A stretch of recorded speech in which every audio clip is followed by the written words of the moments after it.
అడగాల్సి వస్తుంది. ఎందుకంటే ఇప్పుడు మీరు ఇంత మానవతా దృక్పథంతో ఆలోచిస్తున్నారు. చిన్నపిల్లలకు కానీ ఆడవాళ్ళకి కానీ ఎవరికైనా అన్న అంటే అమ్మ అని అంటే వాళ్ళకి సహాయం చేసే స్థితిలో నేను ఉన్నాను, చేస్తున్నాను, ఎంతో చేశానని చెప్పి అంటున్నారు. మరి ఇంత మంచి మనసు ఉన్నా మీరు ఒక హాస్పిటల్ అడ్డం పెట్టుకుని ఎంతో దందాలు చేశారు, కరోనా టైంలో డబ్బులు బాగా సంపాదించారు అని చాలా ఎందుకు ఆ అపవాదం ఎందుకు వచ్చింది మీ మీద? ఇప్పుడు మీకు అదే చెప్తున్నాను, అపవాదు చెప్పేవాడిని ఎవడైనా అన్నాడు అనుకో, సపోజ్ కోర్టు కానీ లా కానీ తప్పు అపవాదు వేస్తే మీకు 1 సంవత్సరం జైలు శిక్ష ఉందని అన్నాడు అనుకుందాం, ముందు వేసేవాళ్ళందరూ ఆపేస్తారు. నోట్ తాటి పెట్ట అంతేనా? దానికి ఏమైనా ట్యాక్సా?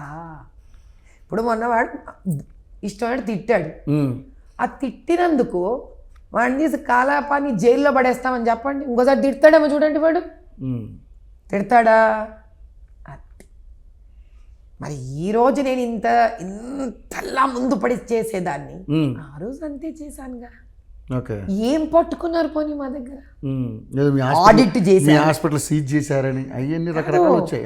ఆ రోజు బీఆర్ఎస్ గవర్నమెంట్ అట్లా అన్యాయం చేసింది మాతో. అప్పుడు ఆడదనా? అబ్బా ఎవరెవరికి ఆస్తం ఉందా?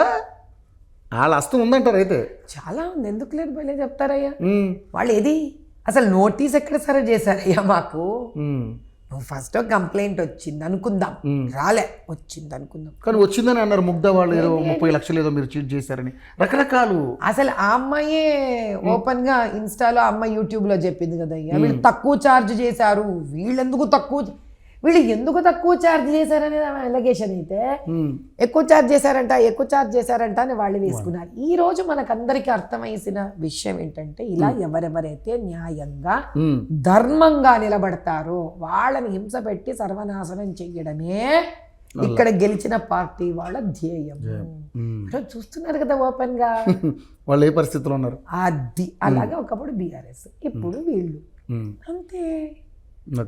నేనెవరో ప్రజలకు తెలుసు. ఈ రోజుకి మీరు వెళ్ళి చూడండి, ఎవరో ఒకళ్ళు మా కాన్స్టిట్యుయెన్సీ నుంచి అడ్మిట్ అయి ఉంటారు అక్కడ, వాళ్ళని మీరు పోయి అడగండి, అమ్మ మేడం మీ దగ్గర ఏం తీసుకుంది, ఎంత తీసుకుంది. అదొక ధర్మసత్రం బాబు, విరించి హాస్పిటల్, అది ఏం కార్పొరేట్ అయ్యా బాబు, అలాగే ఉంది నిజంగా. అది వస్తారు, అమ్మ మిక్సే నై జాదా నై దే సక్తే, వాళ్ళకి చెప్తా పోన్లేరా పాపం, ఏదైతే చేయండి, ముందు పోండి. 1008 కాన్పులు డిక్లేర్ చేశాను ఆయన ఫ్రీగా, 200 కాన్పులకు పైగా చేశాను సంపాదించి. ఏ కార్పొరేట్ హాస్పిటల్ అన్నా డిక్లేర్ చేసిందా చెప్పండి? ఫ్రీ నార్మల్ డెలివరీ ఎవరైనా, మేమా ఇక సంపాదించేది, ఏం చేస్తాం? సరే, ఒక మంచి పని జరుగుతున్నప్పుడు 100 మంది బురద జల్లడం కామనే, అంతే. ఆ రోజు అలాగే చేశారు, రాజకీయంగా దాన్ని వాడుకోవాలని ప్రయత్నం చేశారు. ఎందుకంటే అందరూ ఎవరెవరైతే డబ్బులు తింటున్నారో వాళ్ళ భారం నుండి వాళ్ళను రక్షించుకోవడానికి వాళ్ళతో కుంభక్కైన వాళ్ళు, మేము ఏ పొలిటికల్ పార్టీతో మేము టైఅప్ అయ్యలేం కాబట్టి మా మీద వాడేశారు దాన్ని. ఎందుకు నేను ఆ రోజు నేనే ఉన్నాను అక్కడ, అప్పుడు నేనే రన్ చేశాను హాస్పిటల్, ఇంత విస్తృతంగానే రన్ చేశాను దాన్ని.